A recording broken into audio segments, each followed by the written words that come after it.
نہیں تھا، مکمل اللہ کی رضا کا پابند تھا، اس وقت وہ ان کی جماعت کے آدمی تھے۔ آگے ذکر کیا ان کی بڑی شان ہے، جس وقت محاذ بڑا ان کے مقابلے میں قوم کے سامنے گئے۔ اذ قال ابراہیم لأبیہ آزر اتتخذ اصناما آلہۃ انی اراک وقومک فی ضلال مبین۔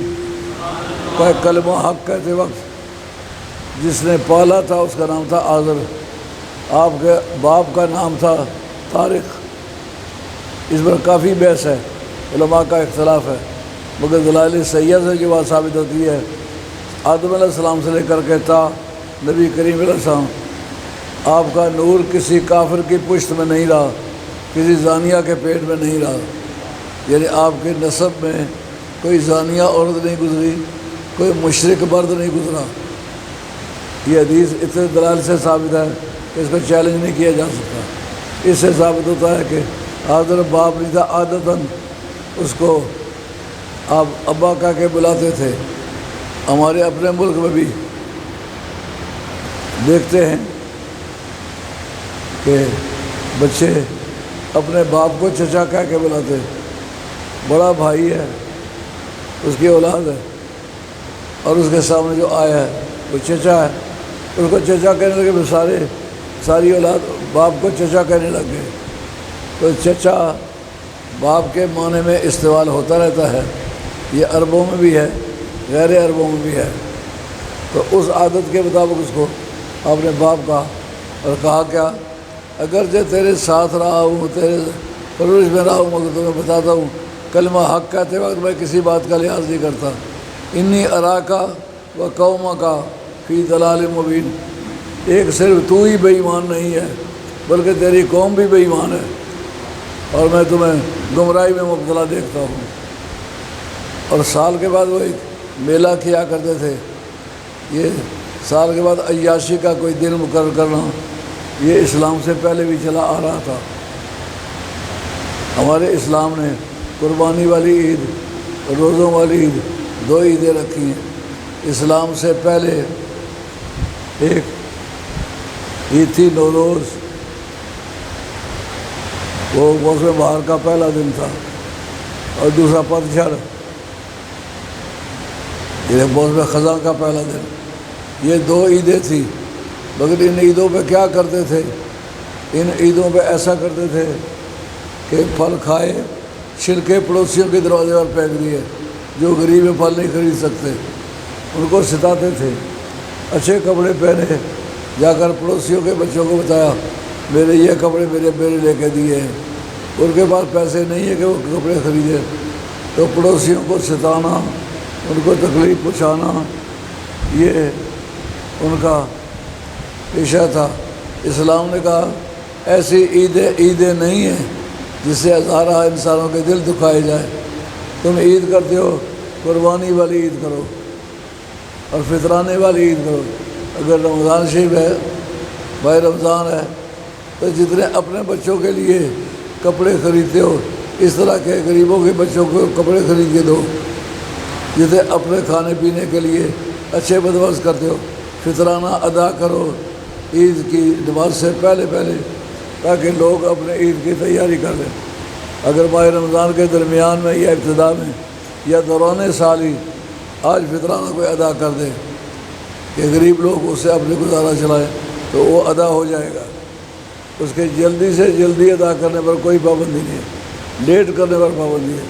لیکن اگر کئی سال گزرے ہیں اسے کبھی فطرانہ نہیں دیا، اس میں ٹائم بارڈ سسٹم نہیں ہے، یہ فنڈ لیپس نہیں ہوتے، وہ باقی رہتے ہیں، وہ ساری زندگی کے جتنے فطرانے توفیق ہو تو وہ سارے دینے چاہیے۔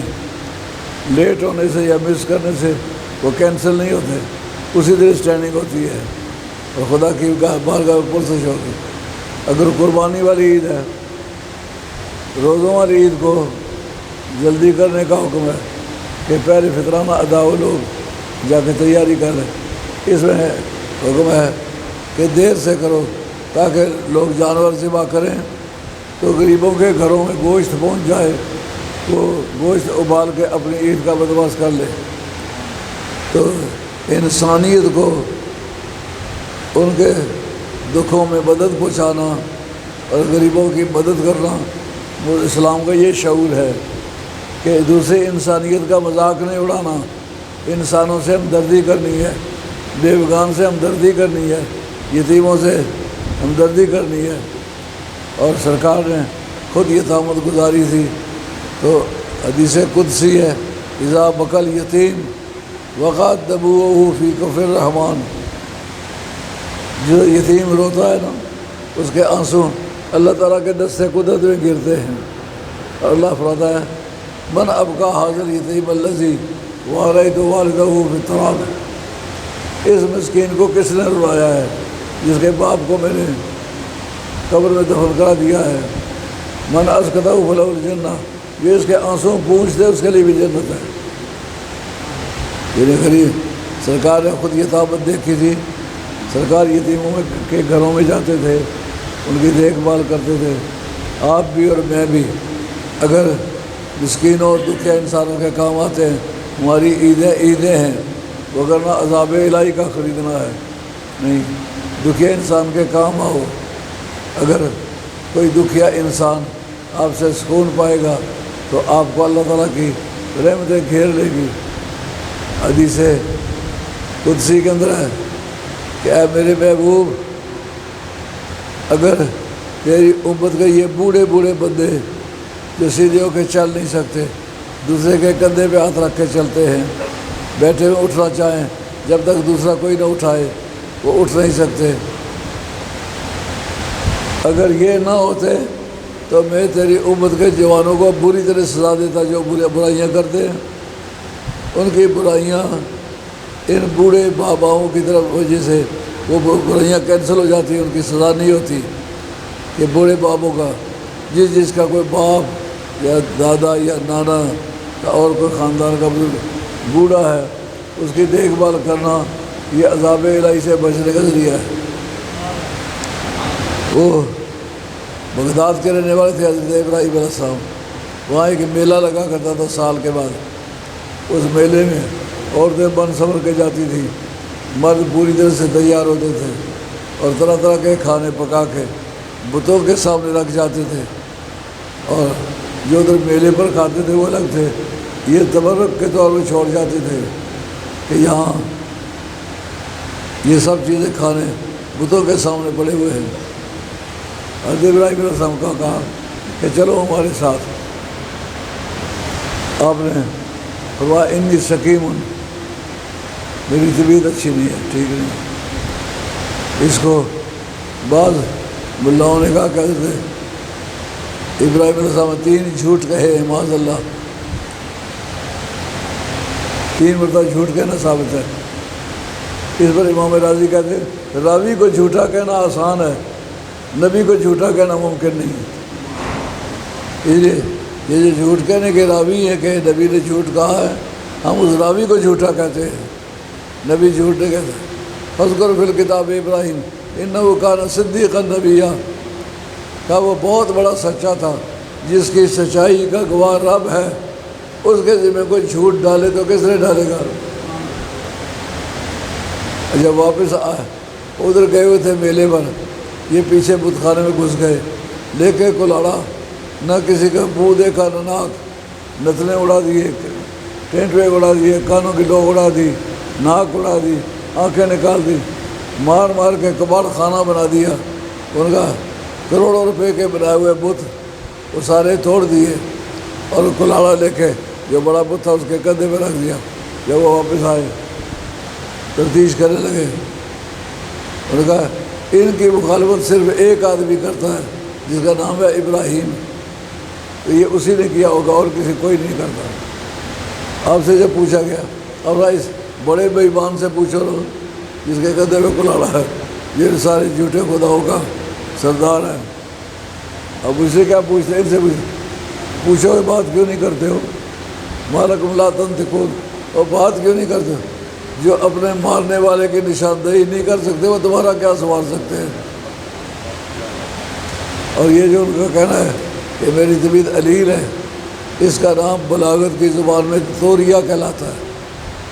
اگر ایک لفظ کے کئی معنی ہیں، ایک کوئی قریب کا معنی ہے، کوئی دور کا معنی ہے، کوئی متوسط کا معنی ہے، تو پھر اگر دور کا معنی لے لے تو وہ توریہ کہلاتا ہے، یعنی بیمار ہونا، طبیعت کا خراب ہونا، یعنی ذہنی طور پر سنجیدہ ہو۔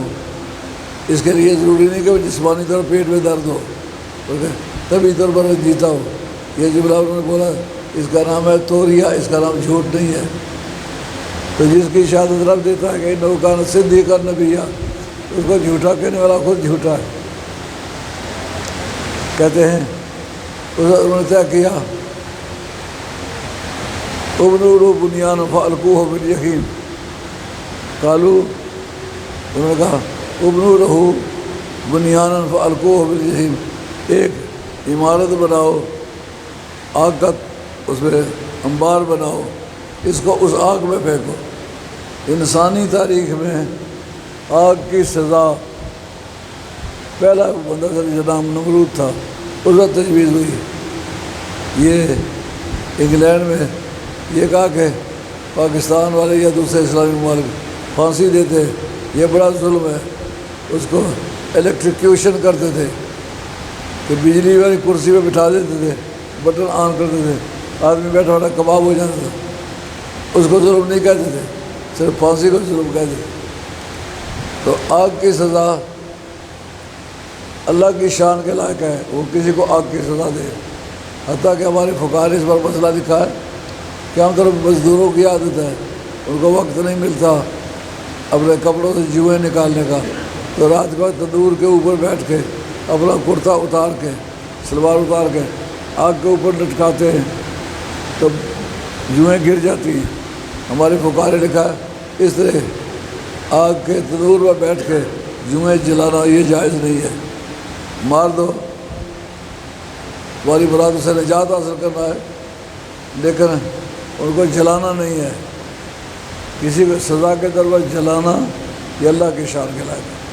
مخلوق میں سے کوئی آگ میں جلانے والا نہیں پیدا ہوا۔ اب حضرت ابراہیم علیہ نبینا علیہ السلام، ان کے لیے سزا تجویز ہو گئی کہ آپ کو آگ میں پھینکا جائے گا۔ کہا مجھے منظور ہے، جس سے اللہ کی رضا ہے۔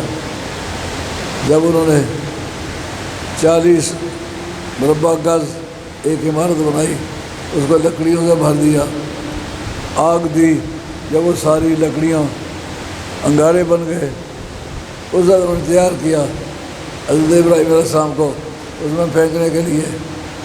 آگے اکٹھے ہو گئے کہ اب آپ کو پھینکنے لگے۔ انہوں نے کہا ٹھیک ہے، جس سے اللہ کی رضا ہے۔ کہا اس وقت بھی اگر اپنے ان اعلانات کو واپس لے لو، اسے توبہ کر لو، ہم چھوڑ دیتے ہیں۔ آپ فرمایا اس بات پر میں ڈٹا ہوا ہوں، آئندہ ساری زندگی وہ کام کروں گا، میں اس پر توبہ نہیں کر سکتا، کیونکہ میں اللہ کا پیغمبر ہوں، مجھے اللہ نے مبعوث کیا ہے۔ باطل سے ٹکر لینا یہ میرا کام ہے، باطل کے سامنے گردن جھکانا یہ نبی کی شان نہیں ہے۔ آل حق حضرت امام حسین سر نیزے پر چڑھ گیا، لیکن یہ تو نہیں کہا کہ مجھے یزید کے پاس لے چلو بیعت کروں، نہیں، موت قبول کی لیکن بیعت یزید کی قبول نہیں کی۔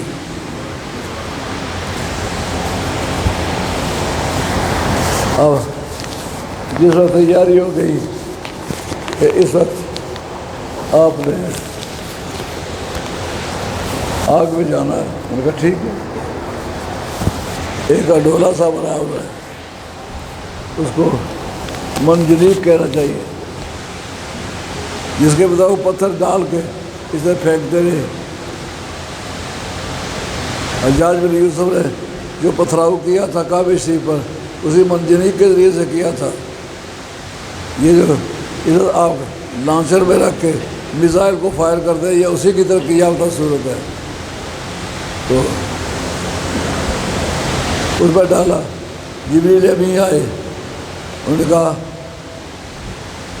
آج کوئی بات کرنی ہے تو مجھ سے کرو، کیونکہ میں وہاں جا رہا ہوں جہاں آپ نہیں جا سکتے، آپ مجھ سے بات کریں۔ آپ نے فرمایا مجھے یہ بتا اس وقت جو میری حالت ہے میرا رب اسے دیکھ رہا ہے کہ نہیں؟ میرا دیکھ رہا ہے۔ کہا ٹال سکتا ہے کہ نہیں؟ جی ٹال سکتا ہے۔ کہا میں ٹالتا کیوں نہیں ہے؟ کہا اس کی رضا ہے۔